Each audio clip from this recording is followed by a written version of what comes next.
पुराने चीन की एक घटना है जो बहुत प्रसिद्ध है। यह कहानी चीन में पुराने चाइना में एक व्यक्ति रहता था जो संन्यास्त हो जाना चाहता था, बस खो जाना चाहता था। एक दिन वह अपने गुरु के पास गया। गुरु के सामने सन्यासी होने की इच्छा जताई। गुरु ने कहा कि तू सच में सन्यासी हो जाना चाहता है या बस सन्यासी दिखना चाहता है। उस व्यक्ति ने कहा कि जब सन्यासी ही होने आया हूँ तो दिखने का क्या करूँगा, मैं तो सन्यासी ही होना चाहता हूँ। तो गुरु ने कहा ठीक है, यह अपनी आखिरी मुलाकात थी, जब ज़रूरत होगी तब मैं तुम्हारे पास आ जाऊँगा। इस आश्रम में 500 सन्यासी हैं। उस 500 सन्यासियों के लिए तुम्हें चावल कूटने का काम करना है। ऐसा कहा जाता है कि वह सन्यासी अगले 12 वर्षों तक चौखट के पीछे एक हल्के अंधेरे में बस चावल ही कूटता रहा। 500 सन्यासी थे उस आश्रम में। वह सबके लिए चावल कूटता, सुबह से शाम तक बस चावल ही कूटता रहता। रात को थक जाता तो सो जाता। 12 वर्ष बीत गए। वह फिर कभी दोबारा गुरु के पास नहीं गया। उसने भरोसा कर लिया था, जब गुरु ने कह ही दिया है कि जरूरत पड़ने पर वह खुद ही आ जाएंगे। शुरुआत में तो उसके मन में कई तरह के विचार चलते रहते, लेकिन जब पूरे दिन बस चावल ही कूटना है तो विचार करके ही क्या फ़ायदा। धीरे धीरे उसके मन से विचार भी विदा होने लगे। वह बस सुबह उठने से रात सोने तक बस चावल ही कूटता रहता। जब गुरु ने कह ही दिया था कि मुझे चावल ही कूटना है तो बस सारे प्रश्न खत्म। गुरु ने कहा है तो सही ही कहा होगा। 12 वर्षों तक चावल कूटते कूटते उसके मन में विचार आने ही बंद हो गए। मन एकदम शांत और खाली हो गया। न कोई विचार, न कोई उलझन, न कोई अड़चन, सीधा सा काम। सुबह उठता चावल कूटता रहता, रात होती तो सो जाता। पिछले 12 वर्षों से यही उसकी दिनचर्या बन चुकी थी। विचार मुक्त होकर वह बस अपना काम करता रहता। 12 साल बीत जाने के बाद गुरु ने कहा, मेरे जाने का समय आ चुका है। जो भी व्यक्ति मेरा उत्तराधिकारी बनना चाहता हो वह आज रात मेरे कमरे के दीवार के बाहर 4 पंक्तियां लिखेगा, जिसमें जीवन का सत्य उच्चतर हो, जिसमें उसका और उसके विचारों का सत्य उच्चकर होता हो, लेकिन ये विचार उसके खुद का होना चाहिए, यह उसके खुद का अनुभव होना चाहिए। यह घोषणा सुन सभी शिष्य डर गए, क्योंकि गुरु को धोखा देना आसान न था। शास्त्र तो सभी शिष्यों ने पढ़ रखी थी, लेकिन उन सभी शिष्यों में से जो सबसे बड़ा विद्वान था उसने साहस जुटाकर गुरु के कमरे के बाहर 4 पंक्तियां लिख दी। उसने लिखा कि मन एक दर्पण की तरह है जिस पर धूल जम जाती है। धूल साफ कर दो, धर्म उपलब्ध हो जाता है। इस धूल को साफ कर दो, सत्य अनुभव में आ जाता है। सुबह गुरु उठा तो चिल्लाया, यह किस मूर्ख ने मेरी दीवार खराब कर दी, उसे पकड़कर मेरे पास लाओ। लेकिन वह विद्वान तो लिखकर रात को ही भाग गया था। वह डरा हुआ था, क्योंकि यह पंक्तियां उसकी नहीं थी। उसने एक बड़े शास्त्र से इन पंक्तियों को चोरी किया था। उसमें इसका खुद का अनुभव न था। शब्द अच्छे तो थे, लेकिन उनमें प्राण न थे।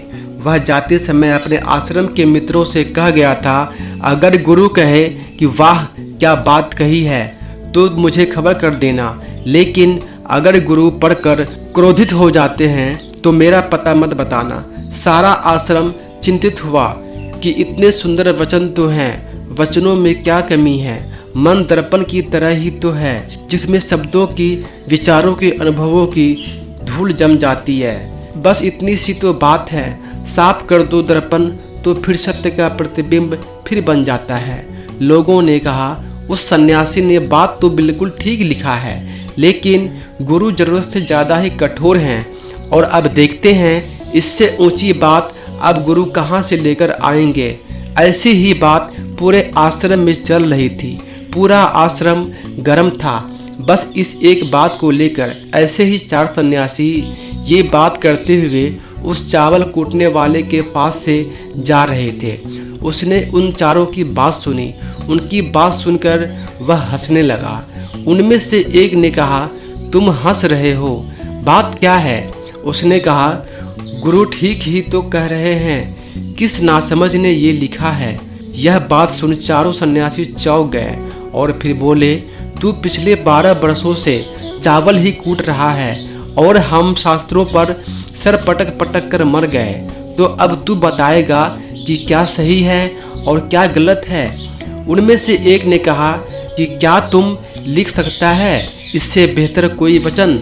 उसने कहा, पिछले 12 वर्षों से चावल कूटते कूटते लिखना तो मैं भूल ही गया हूँ, लेकिन बोल सकता हूँ अगर कोई लिख दे तो। लेकिन एक बात याद रहे, उत्तराधिकारी बनने की मेरी कोई इच्छा नहीं है। अगर इस लिखने की वजह से मुझे उत्तराधिकारी बनना पड़े तो मैं कान पकड़ता हूँ, मुझे लिखवाना भी नहीं। अरे तू बोल, मैं लिख देता हूँ। उसने लिखवाया।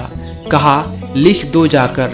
कैसा दर्पण, कैसी धूल, ना कोई दर्पण ना कोई धूल, जो इसे जान लेता है धर्म को उपलब्ध हो जाता है, सत्य को उपलब्ध हो जाता है। आधी रात को गुरु उस चावल कूटने वाले के पास आए और कहा, अब तू यहाँ से भाग जा, वरना ये 500 ये तुझे मार डालेंगे। ये मेरा चोगा ले, तू मेरा उत्तराधिकारी बनना चाहे या ना बनना चाहे, इससे कोई फर्क नहीं पड़ता। तू मेरा उत्तराधिकारी है, मैंने तुझे ही अपना उत्तराधिकारी मान लिया, लेकिन अब तू इस आश्रम से भाग जा, क्योंकि ये तुझे अब जीने ना देंगे। ये सब बर्दाश्त नहीं कर पाएंगे कि एक चावल कूटने वाला सत्य को उपलब्ध हो गया, आत्मज्ञान को उपलब्ध हो गया और ये शास्त्रों पर सर पीटते रह गए। इसलिए तू यहाँ से चला जा। यह कहानी यहीं समाप्त होती है। विचार शून्यता के संदर्भ में एक बार गौतम बुद्ध ने भी अपने एक शिष्य मौलकुत्र से कहा था कि जिस दिन तुम्हारे दिमाग में विचार उठने बंद हो जाएंगे, उस दिन तुम खुद को, इस ब्रह्मांड को समझ पाओगे, और यही बुद्धत्व प्राप्ति का पहला कदम है। दोस्तों, अगर आप भी अपने विचार और अपने माइंड को समझने की ओर पहला कदम बढ़ाना चाहते हैं तो मैं आपको 3 बुक्स रिकमेंड करूंगा, जिसमें पहली बुक है बुद्धास ब्रेन, दूसरी बुक है the monk who sold his Ferrari और तीसरी बुक है ब्रेन रूल्स। मन के विचारों को शांत करने का एक तरीका जो बौद्ध ग्रंथों में बताया गया है वह है खुद के विचारों पर ध्यान देना। अंदर क्या चल रहा है, कैसे विचार उठ रहे हैं, इसका बड़े ही सावधानी से निरीक्षण करते रहना। पर इसका मतलब ये नहीं कि हम अपने विचारों को दबाना, उन्हें रोकना शुरू कर दें। अगर आप ऐसा करेंगे तो विचारों के फैलाव की तीव्रता और बढ़ जाएगी। आपको बस अपने मन को देखना है।